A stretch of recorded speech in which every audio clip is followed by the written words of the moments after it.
ഒമാനിൽ ദേശീയ ദിനാഘോഷങ്ങൾ തുടരുകയാണ്. ഞാനിപ്പോൾ നിൽക്കുന്നത് മസ്കത്തിലെ ഖുറം തീരത്താണ്. ഇവിടെ നാവികസേനയുടെ ഫ്ലീറ്റ് റിവ്യൂ അത് നടക്കുന്നുണ്ട്. ഒമാന്റെ സൗഹൃദ രാഷ്ട്രങ്ങളായിട്ടുള്ള GCC രാഷ്ട്രങ്ങളിൽ നിന്നുള്ള നാവികസേനയുടെ കപ്പലുകളും ഇവിടെ അണിനിരക്കുന്നുണ്ട്. ഖുറം തീരത്ത് അണിനിരക്കുന്നുണ്ട്. ഏകദേശം 41ഓളം കപ്പലുകളാണ് ഖുറം തീരത്ത് അണിനിരക്കുക എന്നാണ് നേരത്തെയുള്ള റിപ്പോർട്ടുകളിലൊക്കെ സൂചിപ്പിക്കുന്നത്. ദേശീയ ദിനത്തോടനുബന്ധിച്ച് തന്നെ ഒരുപാട് പ്രോഗ്രാമുകളാണ് ഇനി നടക്കാനുള്ളത്.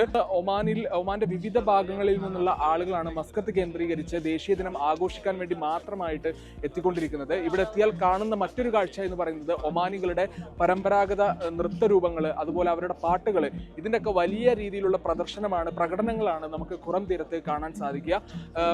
ഇന്ത്യക്കാർ മാത്രമല്ല, അല്ലെങ്കിൽ മലയാളികൾ മാത്രമല്ല, മറ്റു വിദേശികളും ഈ ആഘോഷങ്ങളുടെയൊക്കെ ഭാഗമാകുന്നുണ്ട് എന്നുള്ളതാണ് ഇതിന്റെ ഏറ്റവും വലിയ പ്രത്യേകത.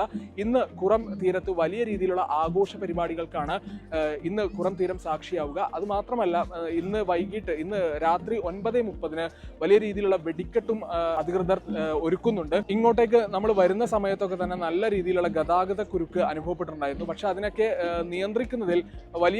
നിയന്ത്രിക്കുന്നതിലും കൂടുതൽ ഗതാഗതം മെച്ചപ്പെടുത്തുന്നതിലും അതിനുവേണ്ട സൗകര്യങ്ങൾ ഒരുക്കുന്നതിലും റോയൽ ഒമാൻ പോലീസ് വലിയ രീതിയിലുള്ള പങ്കാണ് നിർവഹിച്ചത്. വൈകിട്ട് 4 മുതൽ രാത്രി 10 മണി വരെയാണ് പൊതുജനങ്ങൾക്കുള്ള പ്രദർശനം അനുവദിച്ചിരിക്കുന്നത്. അതിനുള്ളിൽ തന്നെ മാക്സിമം ആളുകൾ ഇങ്ങോട്ടേക്ക് എത്തിച്ചേരുമെന്ന് തന്നെയാണ് പ്രതീക്ഷിക്കുന്നത്.